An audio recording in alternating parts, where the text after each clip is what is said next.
can help me hand out the awards. Okay, you girls fight over it. Or Matt, fight over it. Fight over it. I don't care. Fight over it. Okay. Here we go. We ready? It is 6:32, and I'm calling the Jordan Public School regular school board meeting to order. It is Monday, July 14th, 6:32. Please stand for the Pledge of Allegiance. I pledge allegiance to the flag of the United States of America and to the republic for which it stands, one nation, under God, indivisible, with liberty and justice for all. Thank you. Okay, we have a lot going on tonight, so first of all, welcome, and thanks to all of you that are here. We're very grateful that you're here, and we're very excited about sharing about you in a little bit. So with having said that, another thing that we're very excited about is tonight we are swearing in our new board member, Matt Bertrand. Matt was appointed at our June meeting, and he served the 30-day public notice period time, so as of tonight, he can legally and officially become a school board member. So Matt, I'm going to call you up for this swearing in. And welcome to Matt's family, who is here with us also tonight.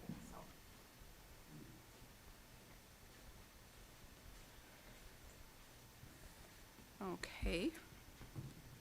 So Matt, it is an honor that you are appointed to guide the education of our community's children.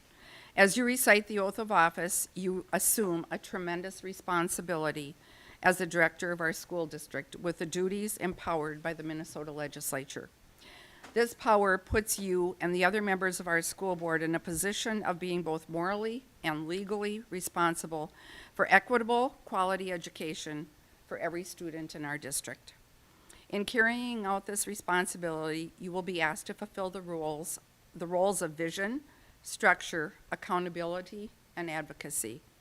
In providing vision, the board will, with extensive participation of the community, envisions the community's educational future and then formulates the goals, defines the outcomes, and sets a course for the public schools.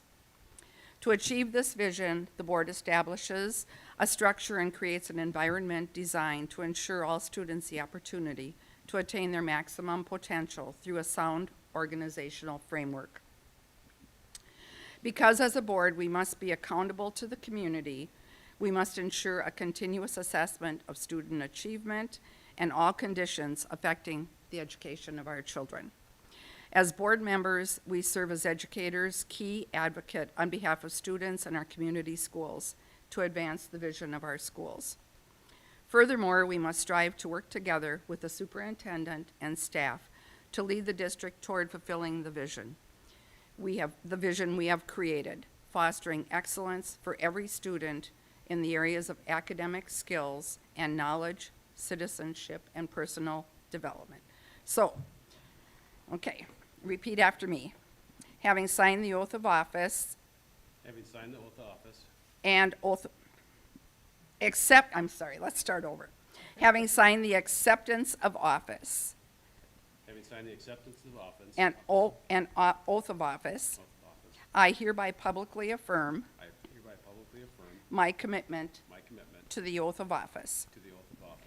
I affirm. I affirm. That I will support the Constitution of the United States. I will support the Constitution of the United States. And this state. And this state. And that I will discharge faithfully. I will discharge faithfully. The duties of the office. The duties of the office. Of a school board member of Independent School District 717. Of a school board member of Independent School District 717. To the best of my judgment and ability. To the best of my judgment and ability. Okay, and then I'll sign.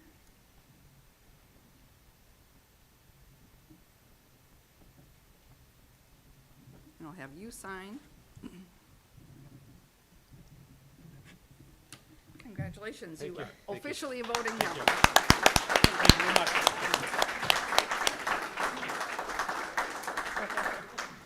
Okay, yay, we now have a quorum. Okay, roll call, please. Thank you, Matt. Deb Polly, Here. Molly Maniak, Here. Lauren Pedersen, Corinne Hennon, Here. Jenny Kuski, Christina Olson, Matt Bertring. Here. Thank you. Consideration of agenda, there's no changes to the agenda, so I will entertain a motion to approve the agenda as published. Motion to approve. Molly motions, is there a second? I'll second. Corinne seconds, discussion, questions? Hearing none, all those in favor signify by saying aye. Aye. Opposed, same sign. Motion carries. Okay, on to the exciting part, on to Jordan Pride Awards, and I am going to call Mr. Sand and the whole crew up there.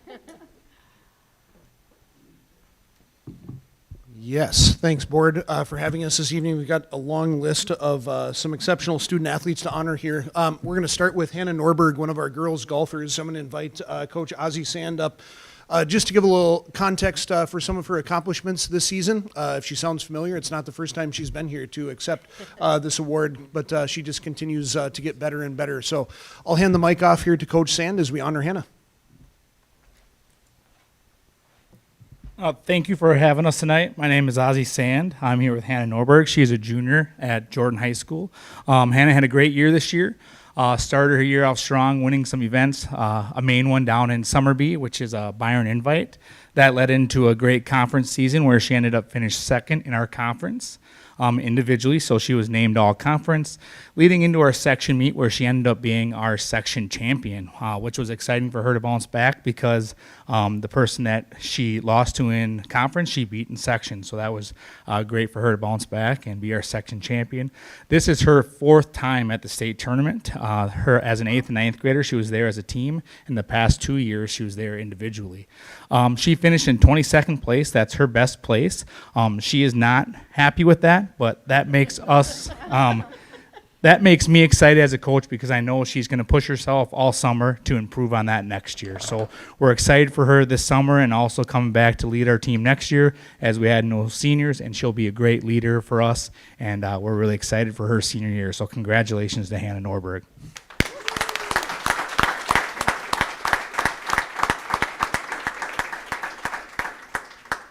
Okay, so Hannah, congratulations.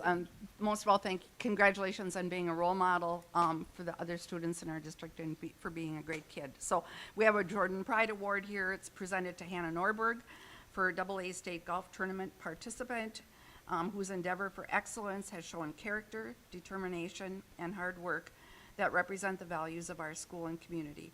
And this is just a small token of gratitude to say congratulations and thank you for being a role model to others. And we'll see this on your graduation party. So congratulations, Hannah. Did you get the picture you wanted? Okay, so what'll happen for everyone is Elise will be taking pictures during this part, and then when you're done, if you could go back to the display hanky thingy, whatever you call it, hanging thingy. And then I believe Kelly's going to be taking pictures there also. So congratulations, Hannah. Thank you. All right, we'll pivot from golf towards track and field. Deb, did we want to hand these out kind of event by event? Does that work best for how you have them organized? This is your baby. Okay, perfect. I think that's the way we'll go about it here eventually. Molly's going to help with it. Wonderful. Thank you very much. So our track and field coaches, Coach Nylander and Coach Valerius, really wanted to be here this evening, but they both had pre-existing vacation plans. So I'm here to chat just a little bit about our track and field athletes and what they've accomplished as a group and as individuals. Last season, we only had 3 individuals move on to the state track meet. This year, we were fortunate to have 13 of our student athletes in one capacity or another, whether as an individual or as a member of a relay team, be able to move on to the state tournament. So that was a really just exciting opportunity for our 2 programs, kind of to cap off what was a strong season both for the boys and for the girls. Along the way, the boys were the champions of the East Division of the Wright County Conference. The girls were also competitive all season long, kind of in that same vein. And so we were really excited to see our student athletes showcase themselves at their highest level. The state meet is held up at St. Michael Albertville. It's really a huge production. They do Class AAA, Class AA, and Class A in a very well-organized, kind of controlled, chaotic schedule, but it's really just a great showcase, and it's one of the premier state high school league events in terms of just the number of kids that are participating. The environment and atmosphere of track and field in general is just really positive and just a lot of fun. So we were really proud of our student athletes who were able to qualify to compete on that stage. We'll start with our girls 4x100 relay, at least the members of that team that were able to make it with us this evening. That group of four: Molly Church, Loyalty Malone, Kira Walkington, and Morgan Mengel. If they want to come on up, we'll recognize them first.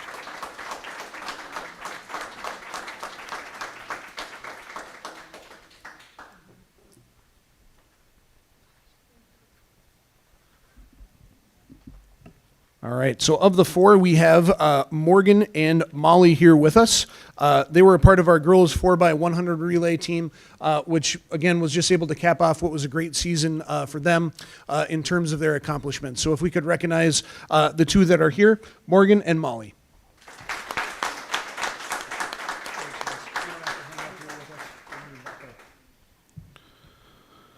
All right.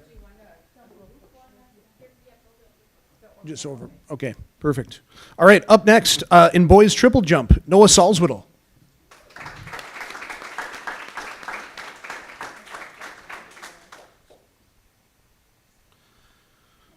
As Noah's making his way here to accept his certificate, he was actually able to place at the state meet as well, finishing 6th in the state in Class AA in triple jump. So one more hand for Noah.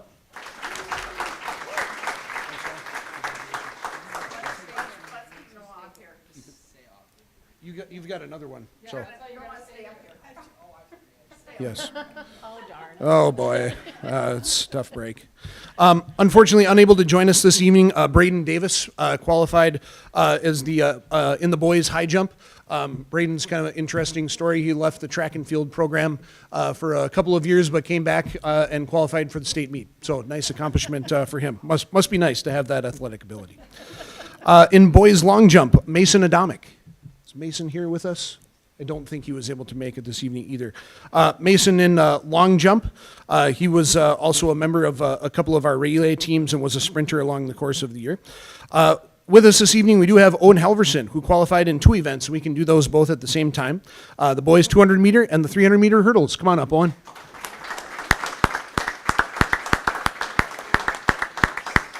He's gonna have to stay too. Yes, he has to stay too as a member of a relay. Owen was also a state placer, finishing 6th in his 300 meter hurdles. Ozzy talked a little bit about how Hannah's got some hunger for future success as well. I think Owen would certainly stay the same, both about his hurdles and also the boys 200 meter, where he did make finals, but I know has some lofty goals ahead of him, so we're excited for those. These two guys are also up here as part of the boys 4x200 relay. Why don't we have the other two members of that relay team, Ian Major and Lincoln Malik, come on up.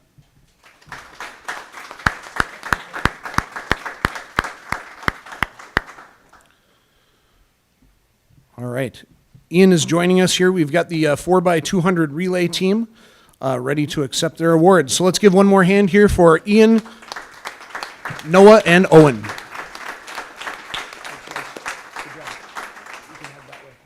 Ready to go? Congratulations, guys. Yes. Noah, actually, you can't leave. Sorry. Yep. All right. Our last group of kids, and I know we have a couple of missing from this group. Abel Kraus, Noah Salzwedel, Landon Pedersen, and Cullen Heyer are the boys 4x400 relay team. I don't think I see Cullen here, so it looks like you get to fly solo for this one. Yeah. One more hand for Noah. I'll give you one more. Nice job. Yeah. All right, and that wraps it for our track and field kids. Thank you. That's okay. Congratulations to all of you. We're very proud of you. You're great role models. Okay. All right. Superintendent Evenson. Chair Polly, members of the board, our last set of Jordan Pride Awards go to our 2025 Spanish Club, Ecuadorian Travelers. That is unique. I don't know that we've ever done anything like that before.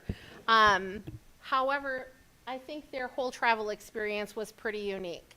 John was just talking about the state track meet, and When I was up at the state track meet, I got a phone call. Honestly, I don't think you could even make it up. Like, I don't know that a superintendent has ever received a phone call that their traveler's boat capsized. I never want to get a call like that again. It was horrible. And I had such big feelings for these kids and our parents and adults. And when I think of that experience and I think of our travelers, the words bravery come to mind, tenacity, perseverance.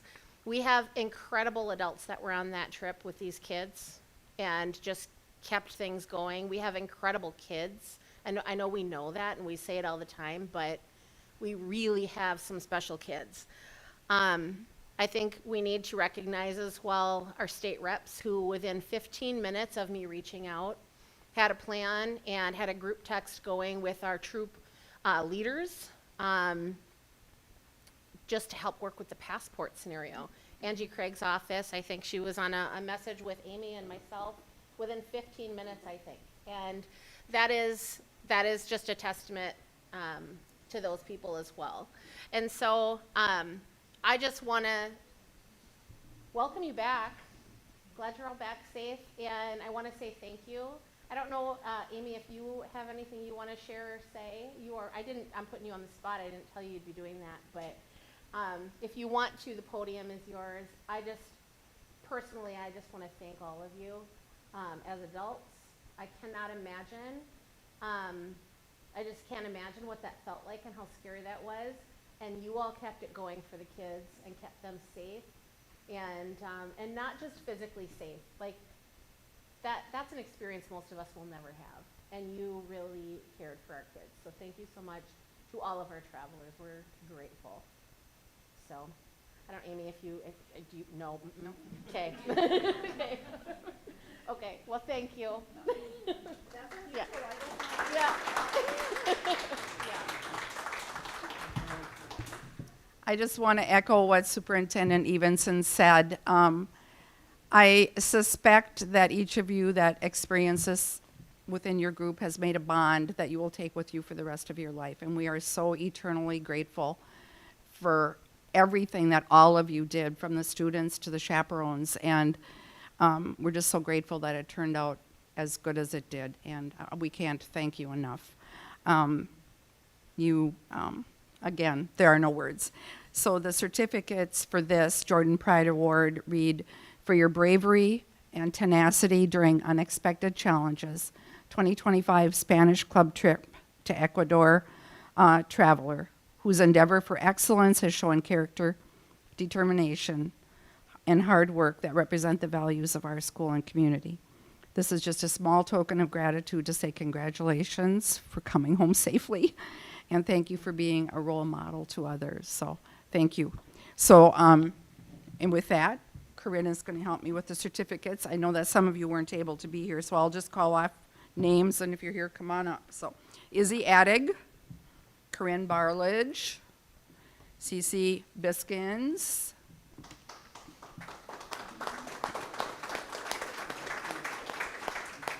Gwenna Grossam, Lauren Gabbard,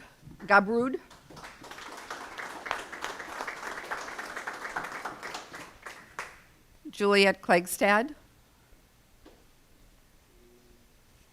Kaylee Close,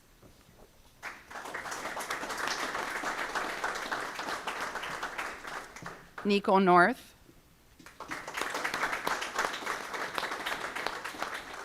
and I want to just talk a little bit about this one. I am so grateful, Nico, to your dad for going on social media and very articulately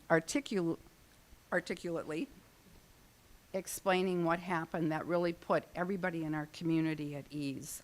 I think he stated things very professionally and very well done. So please thank your dad. Elliot Peters.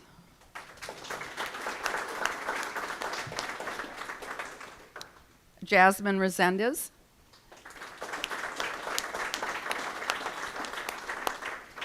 Ava Sand.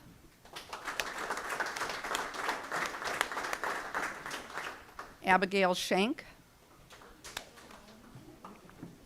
Abigail Schiffman.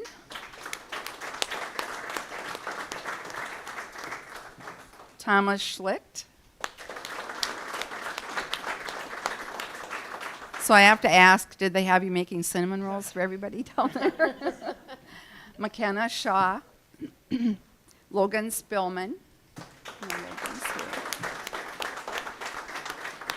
Madeline Steer. Colin Valley. A true hero there with what he did too. Hannah White. Rachel Biskins.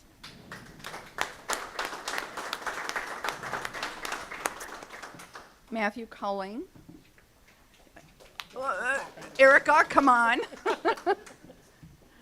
Or Nico, sure. That's for his dad, sure. Yep. Kristen Schlicht. Emily Spillman.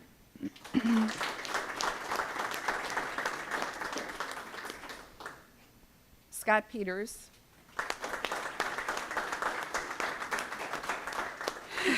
And a huge round of applause for Amy Peters.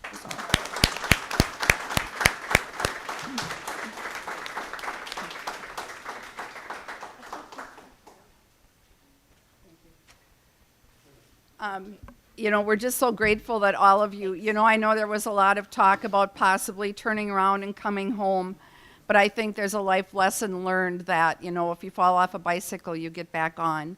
So kudos to your leaders that helped guide you and help comfort you, and we're just so grateful for every part of this story, most importantly that you're all home safely. And Amy, there are no words to thank you enough for all the work you put into doing these trips for our kids. It truly means the world to them, so thank you.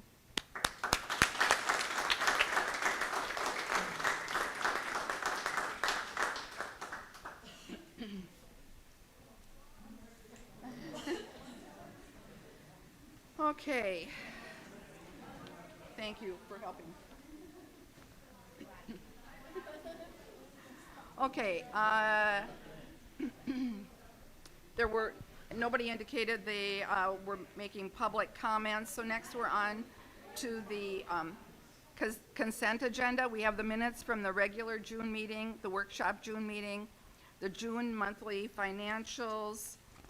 We have the following donations. We have $50 for the Jordan Middle School from Holly Kvapel, $50 for the JHS REACH program, from Minnesota Women of Today, and $55,000 for activities and athletics from the Jordan Booster Club. We have a lot of employment matters. We have the assignment new hires. We have Cassie Mengel, elementary building administrative assistant. She comes in at lane 1, step 4. Tammy Johnson, new site cook lead at the high school, lane 1, step 7. We have the resignations of Brooklyn Bedney and Carolyn Yagua. And I want to in particular thank Carolyn for being a great district office Mars coordinator for the years that we had her, and just wish her the best in retirement, so she will be missed. And then we have the contract renewals for all of our spring coaches. We have Brandon Arnold, baseball head coach, Jonathan Draheim, baseball assistant coach, Alex Beckman, baseball JV coach, Josh Altermat, baseball middle school coach, Brian Heller, baseball middle school coach, Jarrett Fry, baseball middle school coach, Kelsey Munson, softball head coach, Alicia Angelino, softball assistant coach, Michael Reuger, softball JV coach, Brooklyn Bedney, softball C squad coach, Ben Nylander, track head coach boys, Kelly Valerius, track head coach girls, Shane Peters, track JV coach, Kelly Heyer, track JV coach, Cody Wheeler, track JV coach, McKenna Weirkey, track JV coach, Jennifer Bolson, track JV coach, Cassie Mengel, track JV coach, Nate Kuchera, track middle school coach, Heather Davis, track middle school coach, Katie Fisher, track middle school coach. Kevin Sheppers, track middle school coach. Ellen Helgerson, track middle school coach. Ozzie Sand, golf head girls coach. Scott Hennon, golf head boys coach. Jeff Schipple, golf assistant coach. Nate Steele, golf JV coach. Jim Roostad, golf middle school coach. Rachel Ryberg, knowledgeable coach. Marie Wignall, middle school spring play director. Jan Lennox, middle school spring play assistant director. Chris Olson, weight room supervisor. Leah Omlid, math masters. Lindsey Johnson, math masters. And Lene McClellan, math masters. And we have the MSBA annual renewal. So I will entertain a motion to approve the consent agenda items. Motion to approve. Molly, is there a second? I'll second. Okay. Molly and Corinne, discussion, questions? Hearing none, all those in favor say aye. Aye. Opposed? Motion carries. Okay. High school bell schedule discussion. Principal Visner. Thank you. You should have a sheet here, and Elise this is just for reference up here of what our current schedule is with an advisory. And so I'll just walk through this. I know I presented this once before, but there are some things that I screwed up, and so I take ownership of that, or the things that I thought were obvious, but they were only obvious to me because I work in this every day. So what we're looking to do, just as our overview here, we're looking to adjust our bell schedule. And as we go through this, you'll find out there's some reasons why we want to do that. Our bell schedule, just so we're all clear, does no changing to the start of our day or the end of our day. It's still 8 to 3. It's just how we're going to maneuver that time around in the middle of those two times. So the reason for this is we're seeing a lack of success in our advisory program, which right now is after second hour. We're finding that our students, if there's something that doesn't have a grade to it, what they think is it's a waste of their time. Give me my grade, give me my time. Why am I putting in extra time for these types of things? So those are some of the feelings we get. And we were just finding like it was a time for students to do a couple things. We were getting them a second chance breakfast during that time. It was a chance for them to be on their phones and just relax, and a time to recharge. So as you see, we'll get those things within our schedule, this new schedule that I'm proposing. We believe that an adjustment of allocation of time to one larger period of time weekly would be more effective, and I'll kind of walk through those pieces too. Currently, we do 4 intervention times throughout the year, 1 per quarter, and those are for 2 hours at one time slot. One of the exciting things about this proposal is that our students will have more time in actual classes. So, some of the challenges that we saw with this, be a change of for students, and change is generally hard. And when we get to this finally rolling into place 1 day a week, which we propose as Wednesdays, they will have a different schedule than the other 4 days a week. I know that at the middle school, they do A days, B days, things like that, so I know that our students can adjust to this too. And they will also get reminders about where they're supposed to be during that time. One of the other challenges of finding a time for larger group meetings, I still think we'll be able to build those into those 10-minute blocks and into some before and after school time. And this one's just selfish for us. Lunchtime will actually extend by 5 minutes, which we need because we have 2 lunches, which is more efficient. But it means that lunch will be 30 minutes of watching 9th and 10th graders eat instead of 26. So that's a special prize in itself. But lunch supervision will be longer. But we're going from 3 lunches to 2, and the advantage of that is that 3 lunches, our middle lunch actually splits class, and it's not very academically sound. So students would go to class for about 26 minutes, take a 26-minute break, and then go back to that class. So teachers are taking attendance twice. Students lose their focus after lunch. Or they start to check out halfway through that first part of class. So this way, we only have 2 lunches. All of our students are served during that time. And by going to approximately 300 students per lunch, it takes a little bit longer, so we want a little more time for them to get their food and to eat. All right, things to think about and things we talked about in our group. And throughout this time, we've been working on this probably for about 8 months. And we met in committees on this. We met with our faculty council multiple times on this. And so we've had lots of discussions. I met with students to talk about what this would mean for them also. So our current bell schedule, the positives and negatives, I talked about advisory already, the length of class time. We would actually, like I said, have more in-class time for our students. We are actually giving an extra minute in passing time. The 4-minute passing time has been around since we had 400 students in the building, and we're at 600 students now. And one of the things we see is that boys' bathroom, they can probably get through in 4 minutes. The girls' bathroom, they can't. I think there's 5 stalls in each of the 2 hallway bathrooms, and it's just, there's not enough time. So we're going to add a minute there, so hopefully reduce some of our tardies there also. I already talked about lunch periods, and I talked about the interventions. So one of the positives that was brought up to us by Ann Jans, our FACS teacher, was that it sure would be nice to have that extra time for them to just clean up. What happens is they get into their lesson or get into their lab, and then suddenly it's time to pick up. And so it does give extra time for our hands-on classes like our industrial tech, our art, our FACS. I already talked about it being vetted through. So the format, or this is the piece that is going to be different. If you will turn to the second page, I'll just kind of walk through this. So Monday, Tuesday, Thursday, Friday. Our schedule would just be a regular day. We'd have first hour, second hour. We'd go into third hour. We'd have lunch, fifth, sixth, seventh hour. Each class would be 50 minutes long. All right, so we would gain some lunchtime there. You'll notice that in both the first schedule and the second hour is longer. That's where we're going to build in that time for second chance breakfast and that time for students to just decompress. But instead of having it where they go to another class, we're limiting passing time. And we also, that's in a class that has a grade to it, so there's a little bit more ownership in that from both the teacher and the student. So teachers will design that time, and what students can use it for is just quick catch up on what they need to do for the rest of the day. Maybe it's just to take a break, take a breath, and then for them to get that second chance breakfast, which is a great opportunity to get something. What we find is most of our students don't eat breakfast in the morning, and at 8 o'clock in the morning when they're coming in for school, they're not interested in eating at that time. So by 9 o'clock, 9:30, they're getting hungry, and so we're going to feed them during that time, and Kelly and I are still working on the perfect solution to that. Myself and about 4 senior students delivered the breakfast, and that's not best use of my time or those students' time, so we're kind of coming up with some different ideas there. So then on Wednesday, this is the part that we stole. We actually stole this from the Anoka-Hennepin School District uses this, Prior Lake uses it. Those are the 2 people that I checked in with, and they would never change and go back away from this. So Pride time is an intervention time.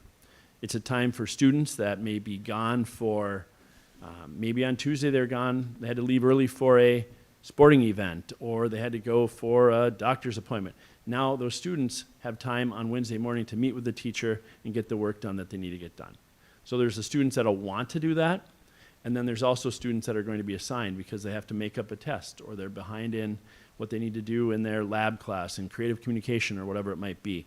And so they'll have focused time with that teacher to improve. That'll also be a time where we may have some meetings. That's where student council might meet once a month.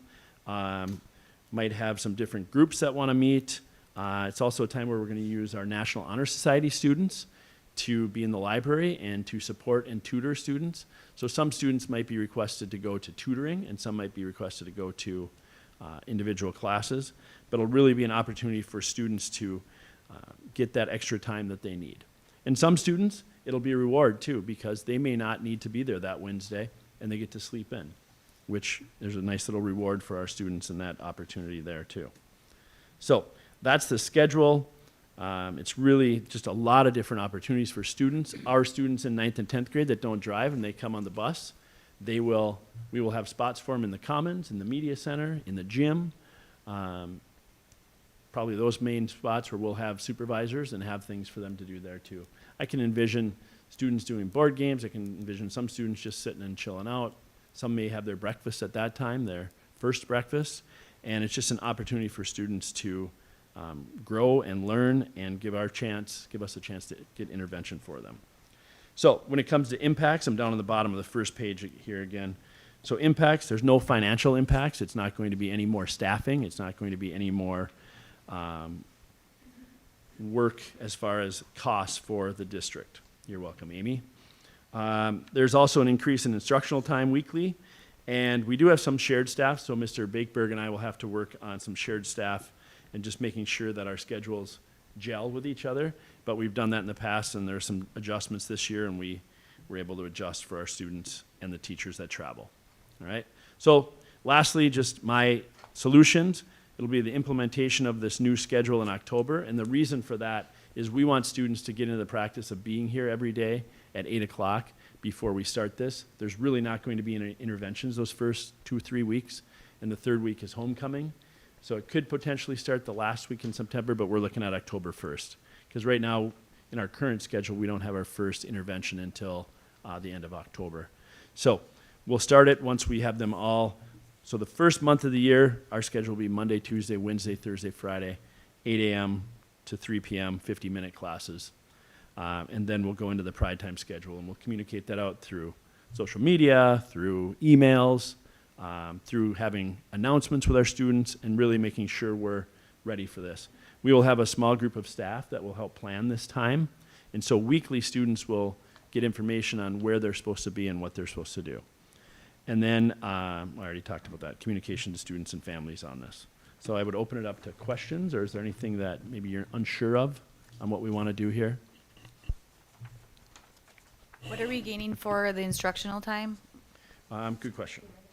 It's 2 minutes, but that's not even So, throughout, right? In a week, it's 15 minutes a week. Oh, a week. Yep. Okay. It's I thought it 15 was minutes a day. week. Okay. No. I had one more comment. Okay, we're moving to 5-minute bells, right, from 4 to 5. Passing time, yep. And then just a comment, we have second hour here, and the last 10 minutes of second hour, we have the last chance.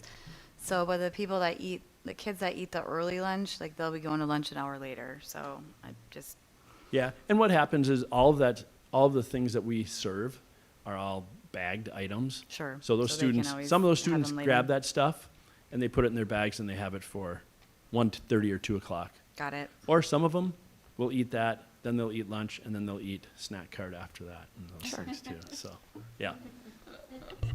We looked at different hours to put that in, but that really works well, because the other thing that happens is Southwest Metro students will be back by 10 a.m. So it worked best to put it in first or second hour, and the feedback we got is that they would rather have that second chance after the students have been in for a little while. So that's where we came up with that. Yeah, good questions. Any other questions? A lot of work went into this. A lot of planning. Credit to our staff. I mean, our staff really looked into it, and we saw a problem and just continued to do the same thing when it came to advisory, and we just thought, let's try something different. And really, when you add in the 8 hours of intervention time we won't be doing anymore, we're really gaining even more than that for time, for instructional time. Yeah. Oh, good. Okay. Yeah. Thank you.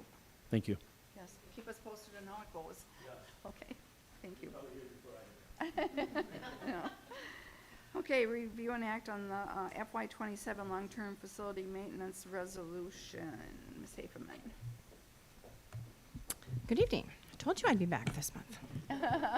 So it's that time of year again when we have to do our LTFM 10-year plan. So what this is we are actually asking the board to approve our 10-year plan for fiscal year 27, which is 2 years out, but now is the time when we start doing that on our levy. So attached to this, I also have the Excel spreadsheet for our 10-year plan and also the revenue. They're very hard to read, but I might have Elise open the Excel expenditure one. That's item number 3. But so what our LTFM does, so we're allocated money each year from levy aid and also state aid.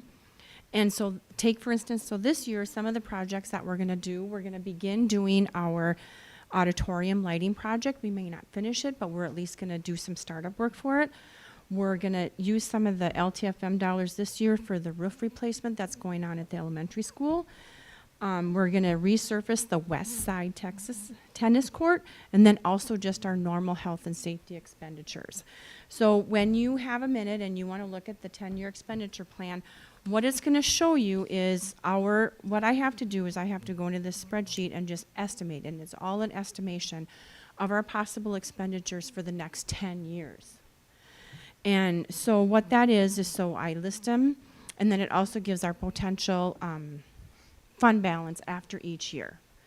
It's always an estimate, and MDE knows that, but that's just something that we have to do. So attached to our thing is the resolution for you to approve. So for the fiscal year 27, I'm estimating that we're going to spend approximately, let's see, I got to look at my sheet. In expenditures, $757,000. Let's see, I got to look at my sheet. Yeah. So if you'll look at the expenditure sheet, so all of these I have to enter by finance codes. And there's finance codes like for roofing projects, our chiller projects, mechanicals, plumbing, and then our normal health and safety, which is our fire safety, and just maintenance and repairs of those items. So that's what the resolution does. And that's about it. Do you have any questions for me? Could I add a couple of Yes. things? I think, I know that we talk LTFM every year, but knowing that Matt is new to the conversation, how we come up with the items on the plan is based on really our assessment data of all of our facilities and grounds. And so we've worked with outside agencies to assess that. We've done that a few times since I've been here. We've had a running list of items that need to happen. These are usually things that we don't get funded enough to do them all in the same year, so we prioritize them. Some things are like emergency we need to do now, and some things we can kind of map out. With the construction projects that we've been able to do this last year and what's happening currently, again, that shuffled the items around because we checked a whole building off the list. And so that's where that comes from. And so we map that out, and as Amy said, it's an estimate, and that's what we're required to do. That's why every year we go back and we look at what we actually were able to accomplish within the dollars and do, and then we take a look the next year and remap it out, if that makes sense. Yep, yep. Okay. So like Renee mentioned, with our we do have a 10-year plan that we have with Kraus Anderson, and I can sort that by year. So I did look at it by year. So when you have a minute and you look at the expenditure plan, so for fiscal year 27, I'm estimating about, I just had it here, where was it? $567,000. And that includes items like potential roofing repairs, because we know that we have a new roof at the high school and we're going to have a new roof at the elementary, but we might need some at the middle school. And it also lists just basic painting needs and wall tilings and things like that, or groundskeeping things that we think are going to happen. So we do that for every year, and as you look at it, we have a running total of a listing of our expenditures and what our potential revenue is, and then a list of our fund balance. And each year it's going to change, and so we true that up every year after our audit is complete, as I update the true expenditures for MDE as well. Questions?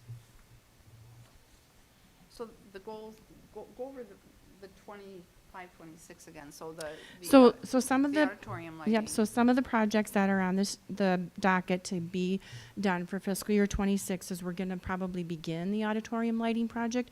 We may not finish it, but because our year ends in June 30th, we'll finish the expenditures up in fiscal year 27.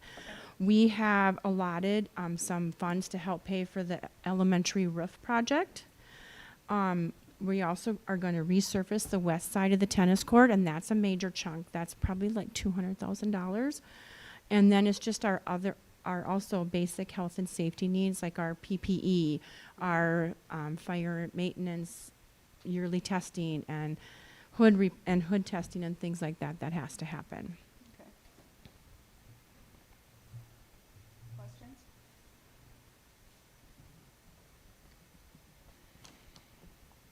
No questions? Okay. So then we have a resolution in front of us. It's a resolution to approve and authorize Jordan Public School District Number 717's long-term facility maintenance 10-year revenue and expenditure plans as shown in the documents that Amy has provided to us. Be it resolved by the School Board of District Number 717, State of Minnesota, as follows. The School Board of Jordan Public Schools District 717 has approved a long-term facility maintenance program budget for its facilities for the 2026-2027 school year in the amount of $567,420. The various components of the program budget are attached as Exhibit A hereto and are incorporated herein by reference. Said budget is hereby approved, Exhibit A. So I will entertain a motion to approve the aforementioned resolution. Motion to approve. Molly? Second. Matt seconds, okay, discussion, questions? Okay, hearing none, roll call, please. Molly Boniak, Yes. Corinne Hennon, Yes. Matt Bertring, Yes. Deb Polly. Yes. Motion carries. Thank you. Thank you, Amy.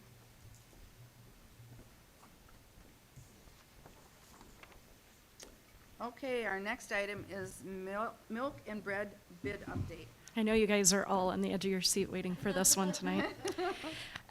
Okay, as part of our procurement process, I went to bid this spring, or actually in June, for milk and bread this year. Sent the bid out for milk to 4 different companies, and bread was 2 different companies. This is pretty much everyone around us who supplies to schools. And what was really cool is we actually received multiple bids back. So if you recall, back to 22 was the last time we went out to bid. We had nobody bid for bread, nobody bid for milk. We kept our current milk company, who then dropped us in 23, about 2 weeks before school started. So this is a really awesome sign that the supply chain has turned around and we're headed in the right direction. We actually would have had a bid from Kemp's as well for milk, but they don't do bulk milk. So we're sitting pretty good. But we continue our partnership with Heger's Dairy and Panagold Bread. Both have the best pricing. They have all the products we use. We have great relationships with them so far.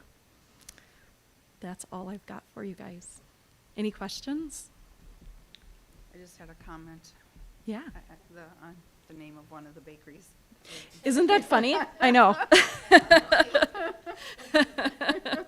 Yeah, we're sticking with Panagold. Yeah, there you go.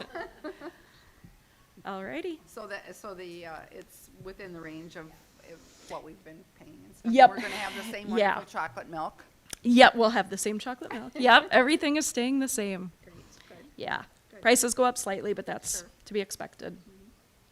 Okay, I'll entertain a motion to approve the milk and bread bid update. Motion to approve. Corinne, looking for a second. Second. Matt, seconds, discussion. Hearing none, all those in favor say aye. Aye. Opposed? Motion carries. Thank you. Thank you. Thank you, thank you. I can slide back in my seat now. Legislative update with Representative Bakeberg. Thank you. Nothing Thank you to see for here. being Hello, how's everyone doing? Good, good. I'm just gonna say there's a very different audience here versus down at City Hall. I just came from there, and they're gonna be there a while. So the Jordan Pride Award, yeah. So yeah. So my name is Ben Bakeberg. I have the privilege to serve as a state rep for this area, more so for the record than for you guys. But so I serve on the Labor and Workforce Committee, and I'm the vice chair of the Education Finance Committee on the GOP side. And when we came into session, there were really 6 things that we were focused on.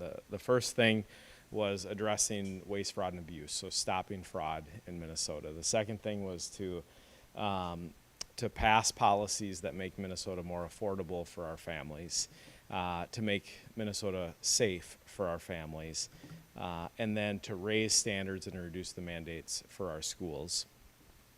And then prioritizing taxpayer dollars for Minnesotans, and then building for the future. That's the bonding, the infrastructure. That's the bonding bill is probably the most controversial, one of the most controversial bills to have passed, just because there's a lot of differences of opinions, and historically, there's a lot of just waste, frankly, that gets put into the bonding bill to be able to get votes, just being very honest, to get votes to have it pass. And when Chair Franson was the Republican lead on bonding, and she just said, and our caucus said, we will not do that. It will be critical infrastructure, roads, bridges, and clean water. And that's what the bonding bill was. It centered around roads, bridges, clean water. Locally, we had Mayor Fremming and City Administrator Nickenden come and testify on behalf of a bill that I was the chief author of to address the wastewater treatment plant here in town. So now it didn't pass, but there's a possibility it will be included in the final bill when it's released later this month. So just as a point of reference, when I was first sworn in 2023, we started session with an $18 billion with a B, billion-dollar surplus. Taxes over the next 2 years were raised by another $10 billion, and we grew government by 40%. When we came into session in 2025, we were facing a $6 billion deficit. So coming out of session with a tied House, DFL governor, DFL controlled Senate, we were able to secure the largest reduction in spending in state history. So we still are looking at a $3 billion deficit, but we're in a better place.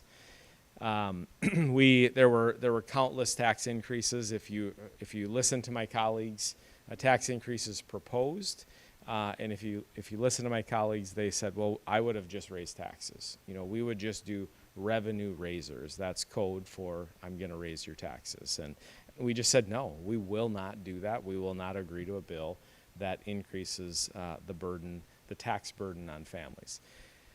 One of the things that was proposed was, in order to balance the budget at the state level, was to shift the burden locally. So I have to give credit to Scott County, the cities, and school districts for really standing up, and in particular, Scott County. And they did a fantastic job of just really advocating for what was best for their counties. And I had a conversation with a couple of the commissioners, and they just said, Ben, what should we do? And I just said, be honest. Just be honest. Like, you don't have to worry about what you say if you just speak the truth. And the sad reality of it is when you speak the truth in St. Paul, people's feelings get hurt, elected officials' feelings get hurt, and then the chances of things being passed that you want go down, and that's just sad, and that has to stop. That's one of the major problems. So you as school board members, you as city council, the public should be able to speak their mind and speak truth and be able to be respected. So I was proud to say that we stopped that shift. There would have been significant shifts onto our counties, onto our cities, onto our schools, more so than is already happening. So that's some of the things that we stopped. I just want to highlight some things for you as a board that it's important that you're aware of that are coming, and really honestly to be transparent to the community. So I serve on the Labor and Workforce Committee. One of the things that we really tried to get into place were some common sense fixes to paid family medical leave. So there's this political narrative that, if you're not for paid family medical leave, you hate families and you don't want that. That's absolutely ridiculous. I am adamantly pro-family, but we have to be smart about how we do these things. There were options on how to fund paid family medical leave, and we literally, the state of Minnesota, took the most progressive policies across the nation from every plan, and they put that most progressive piece and made paid family medical leave in Minnesota. Grew government by 400 employees. So what we wanted to do first was to delay the start of it, to get things to be able to just say, hey, we're ready to go. Over and over and over again, the Department of Economic Development and Employment said, we are ready to go. There will not be an issue. MNLARS, if that strikes a chord with anyone, our state does not have a good track record of getting big programs off the ground. So frankly, DEED is going to own it if it's not ready to go. And in my opinion, if you don't do your job, you shouldn't have a job. So that's coming. What's important for also for you as a board to understand is you're going to have to decide how to deal with the tax increase that is coming, that has been forced on you, on what you're going to do. So teachers need to understand, principals, paras, cooks, custodian, every single employee in the district is going to see a payroll deduction because of paid family medical leave, whether or not they use this plan or not. We wanted to make it very clear that it was a split, that 0.44 was paid by the employer, 0.44 was paid by the employee, and my DFL colleagues refused to provide that clarity, so you have to negotiate that now. So that's something that you're going to need to negotiate.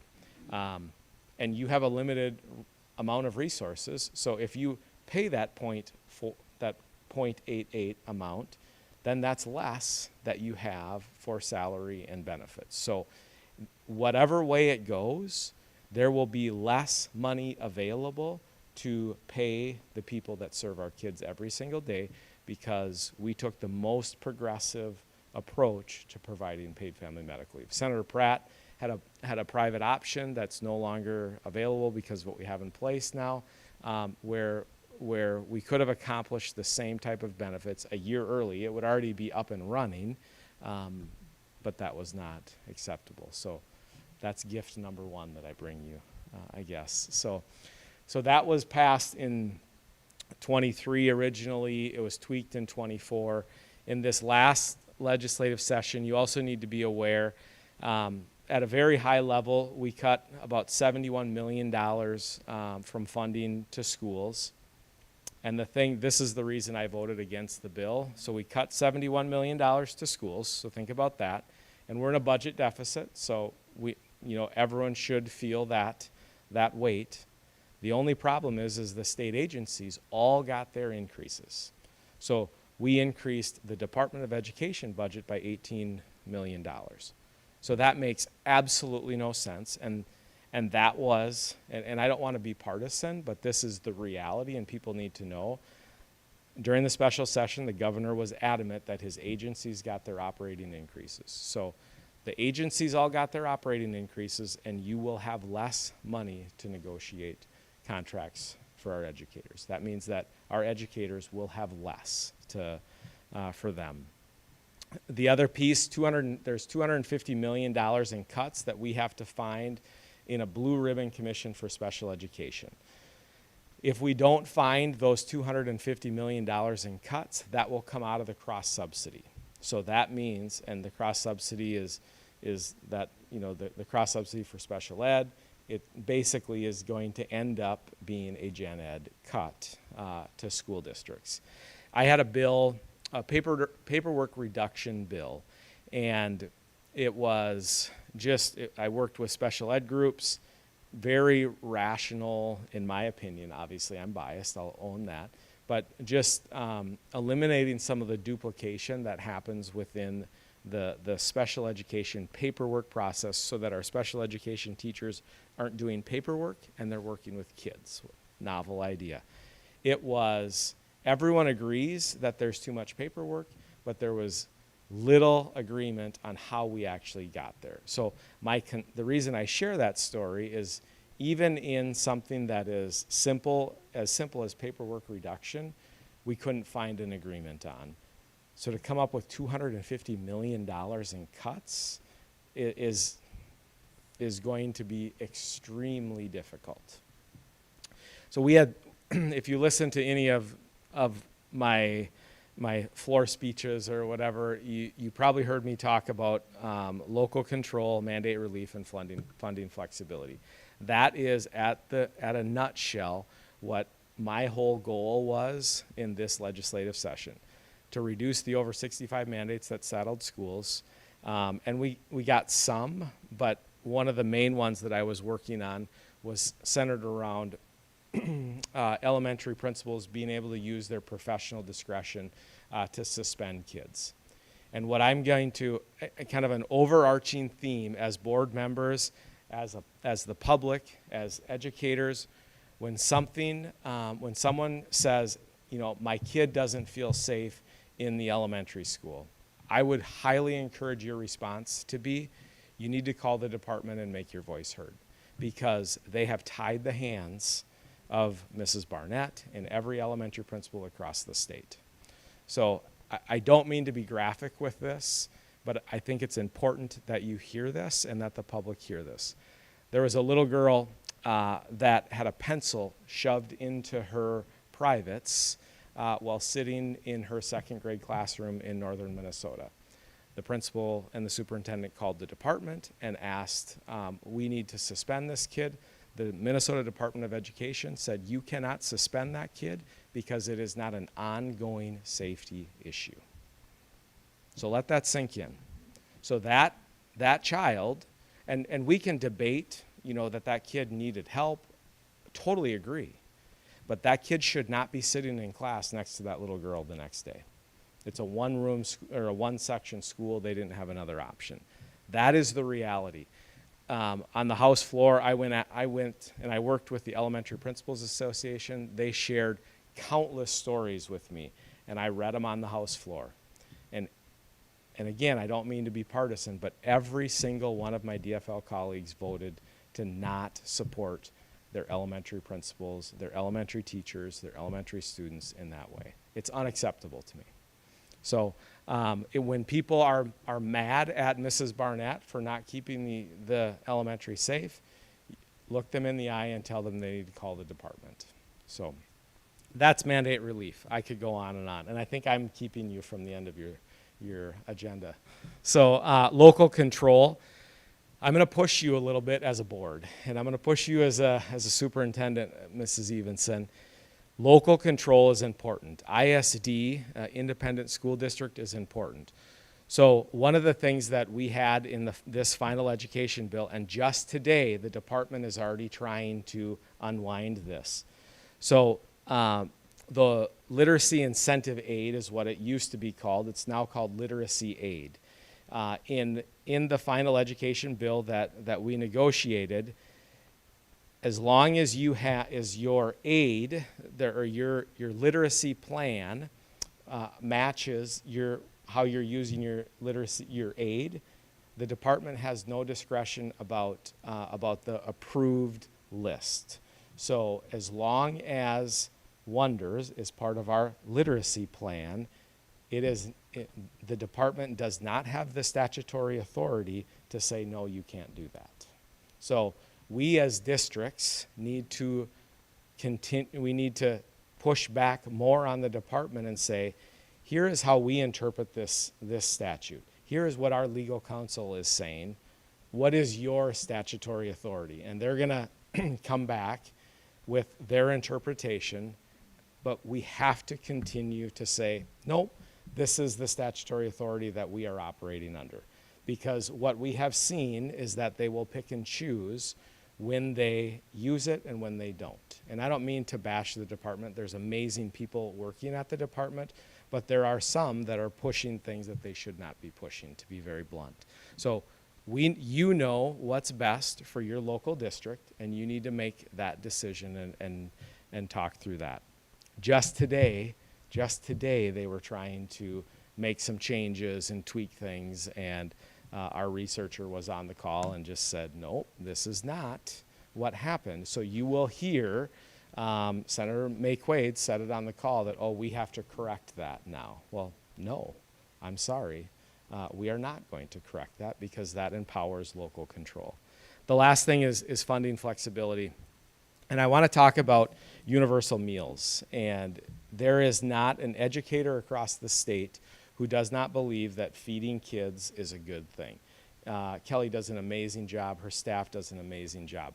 And guess what? Before universal meals was passed, kids were being fed. And our food service across the state were doing an amazing job. The simple reality of it is we had a bill where we could have freed up over $100 million to be able to go back into something called basic supplemental aid or local option revenue. And it would have been dollars in the classroom. It would have been more money for us to hire teachers, would have been more money to be able to negotiate contracts.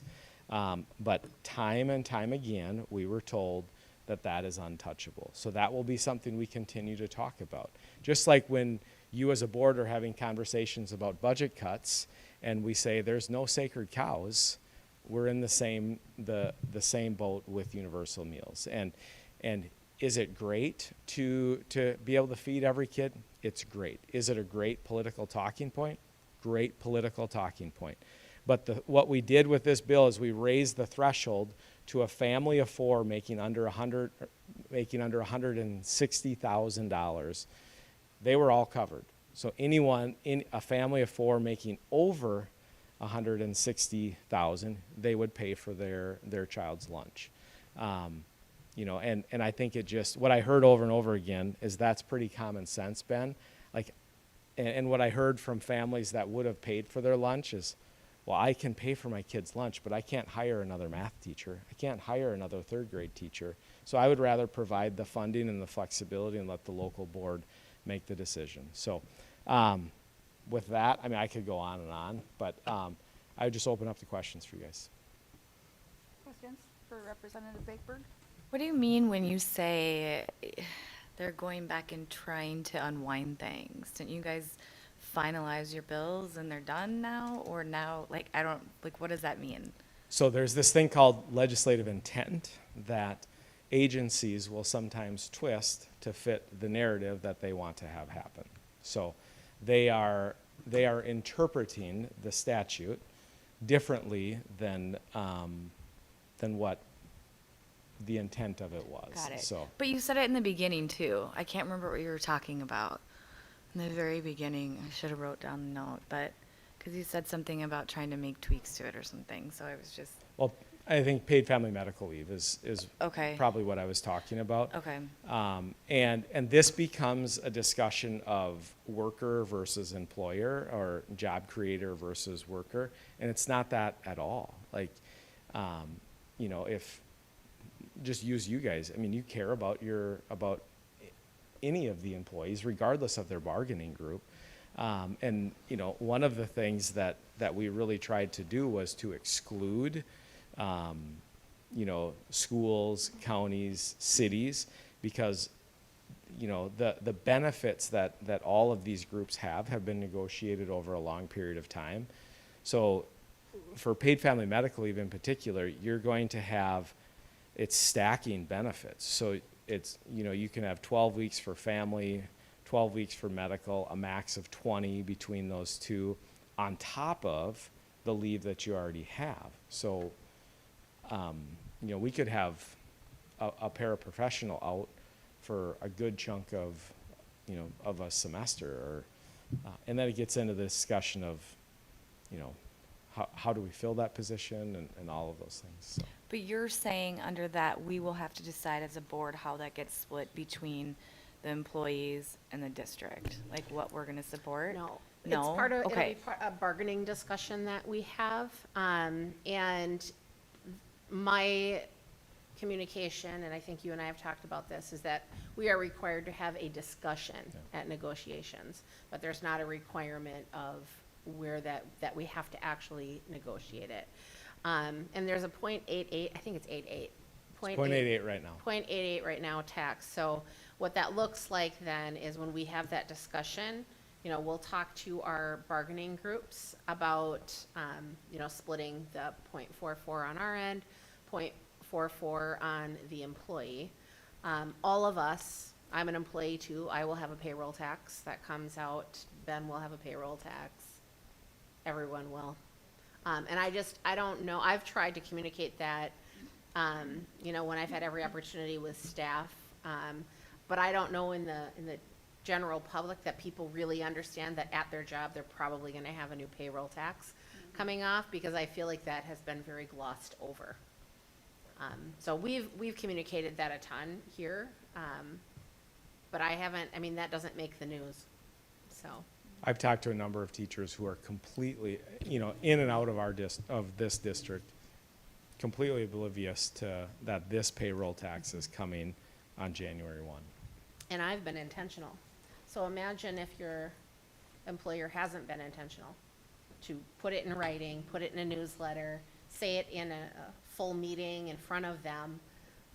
and they still miss it. So,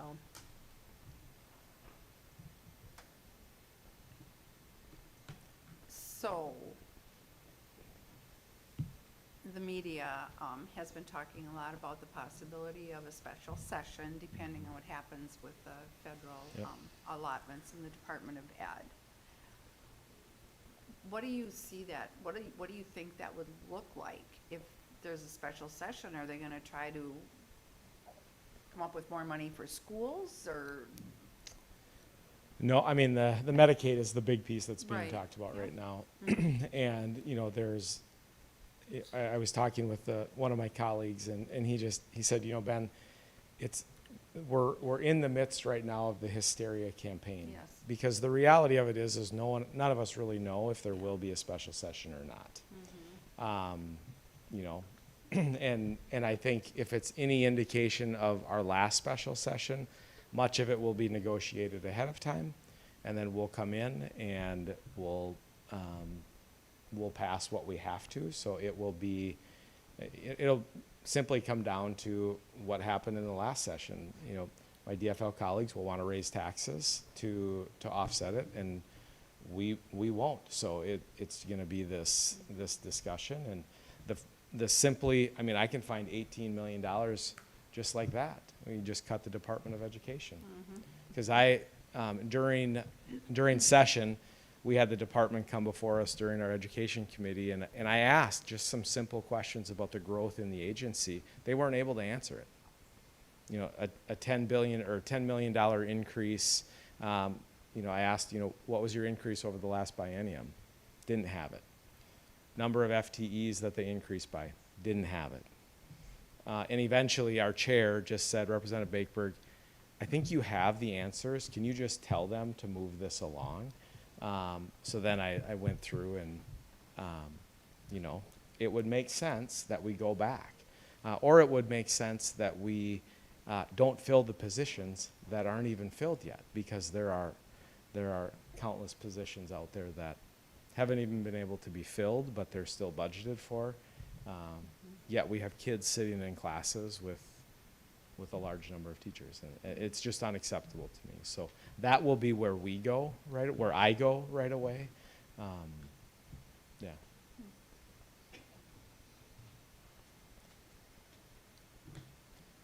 The last thing I would say is I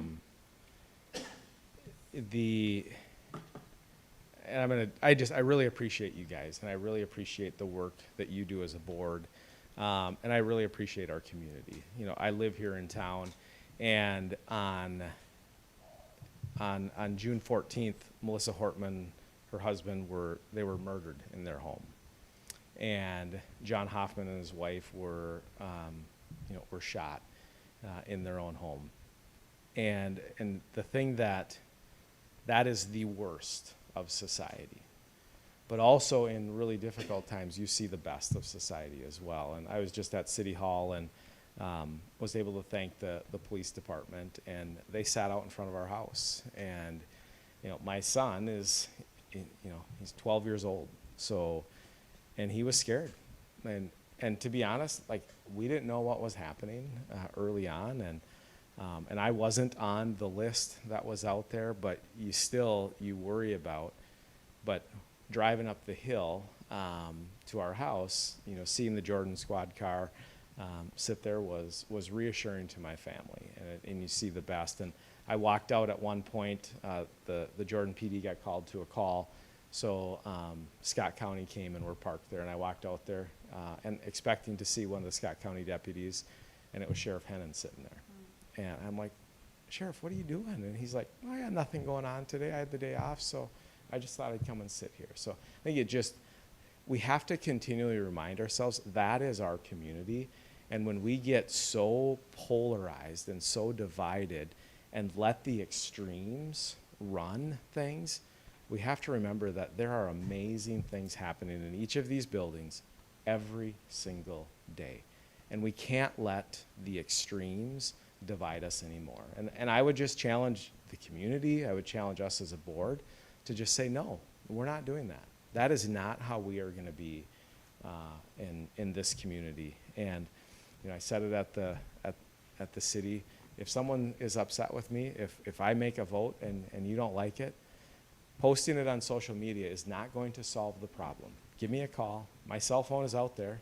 I mean, people know where I live. Come knock on my door, and we can have a conversation. Because odds are there's more to the story that's posted on social media. And I'm just frankly sick and tired of the extremes of both parties because they're ruining it for everyone. So thank you. It's a pleasure to serve you. Thank you, Representative Bakeberg, for all you do. You're highly respected at the Capitol on both sides of the aisle. I was at a conference this weekend, and former Senator Moll was there. They had a panel along with several other senators and legislators, and by name they called you out. So I was very proud. Just say, she's my representative. Well, it's actually Deb's fault that I'm here. You hired me originally. Thank you for all you do. Thank you. Yes, thank you. Okay, that was a wonderful update. Okay, Superintendent Evenson, your board report? Absolutely. Well, summer's underway. Corinne, school starts in 5 minutes, I'm just going to say. Yes.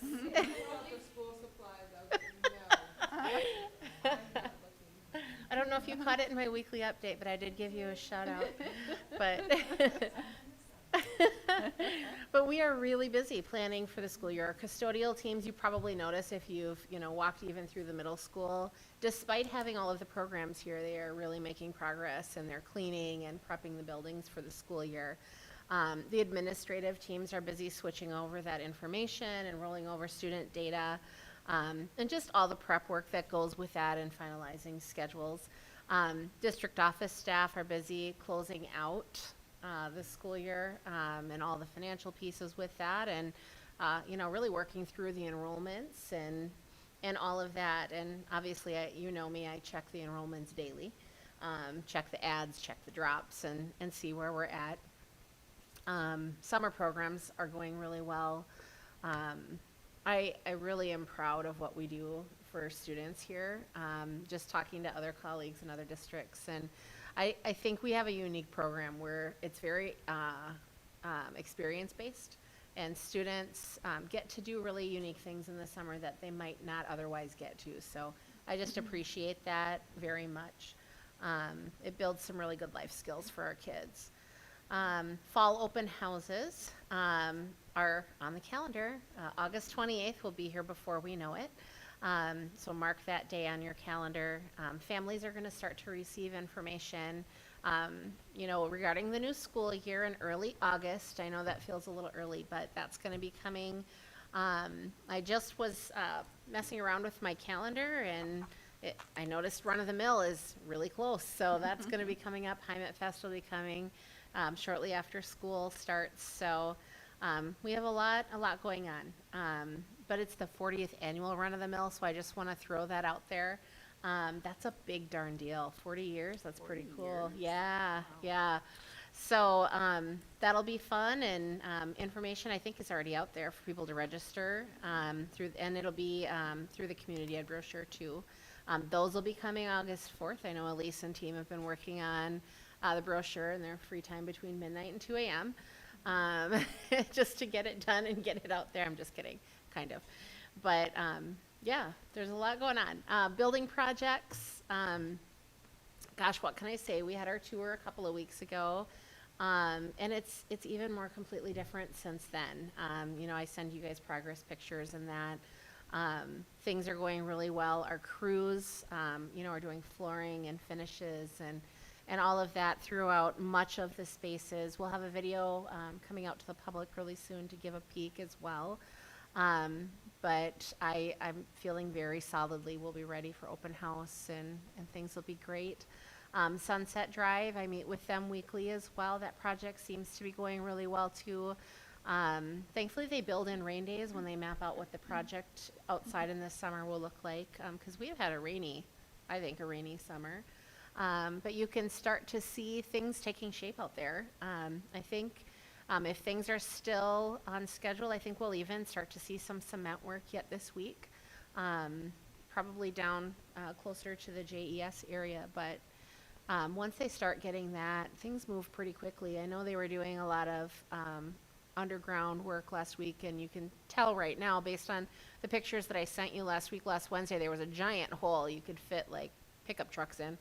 But yeah, you can kind of see the roundabout emerging there in the dirt. So there's just, yeah, I don't know. I feel this overwhelming sense of gratitude. It's been a really great summer so far. Tonight, having our students here, all of our state, participants, and our Ecuadorian crew, I mean, it really does drive home what's important. And so this community is fantastic. And I hear it all the time in the public, and sometimes I think people just say, oh, you have a great school, because they know what I do for a job. But you guys, we have so much to be proud of. Our staff, our students, the things that they do. We have one student, and I should have said something, I guess, when the kids were here. But I mean, there was one student that was such a hero, was thrown overboard with the captain, literally saved the captain. Like, our kids do those things. They're amazing. So, I don't know, I just wanted to say, I just feel a lot of gratitude and a lot of pride, I guess, is probably the more appropriate word. So, we just have a lot of great things happening with our kids. So, that's my report. Thank you. All the other reports were listed.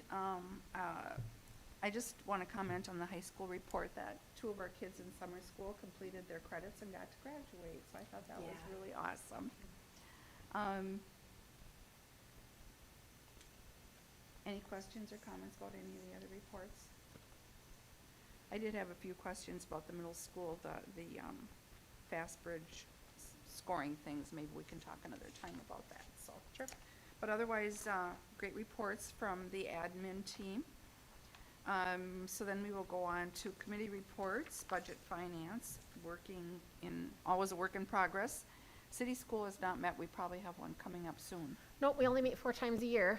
So we meet with, I think our first one, September maybe. I think it's October, because I think we're gonna meet at JES, but I'll have to double check. They're on the Okay. calendars. Okay, sounds good. Yep. Community Ed Rec, Corinne? Met since our last meeting, but just as Renee mentioned, like Hyman Fest stuff and the run will be a big thing that we'll be looking at. But yeah, we haven't met. Senior Expo. Oh yeah, Coming October. up too, October. Yeah, we haven't talked about that yet either. So, Yeah. but yeah, that'll be on the radar. District Advisory has not met. Facilities has not met. And Confer has not. Negotiations, we got the notice from the union that the intent to negotiate. So we are in the process of sharing dates. Yep. And getting some dates on the calendar to have our first meeting, and our hope is that we can get it done before school starts. Yeah. It's our hope. I think everybody hopes that. I think so. Yeah. Mhm. Policy, we have a policy meeting coming up in a couple weeks. It's here. Monday, and I'm golfing in the football Oh, fun. whatever Fun. at Ridges, Okay. so I won't be there. This You coming got it? Monday? It's the 21st, yeah. I can be there. So it's like the Hubman event Oh, fundraiser or whatever. The golf tournament. oh, okay. Okay. I'm gonna give it a whirl this year. Okay, APAC has not met. Booster Club, Lauren and Christy neither of them are here. Ed Foundation has not met. Legislative, we got the update tonight. MSHSL, nothing new. Scale is Lauren. We don't meet in July. Okay, SEAC? No. So, It's summer. it's Yeah. summer. Southwest Metro, we are in the midst of negotiations, so we've had 3 negotiation meetings, had one today, have another one tomorrow. So that's a work in progress. Otherwise, lots of changes there. They're moving programs, moving people, moving all over the place, and however many, I don't even know how many buildings they have. I like don't either. 15 or something, so it's work in progress, so. And with that, board reports. Molly?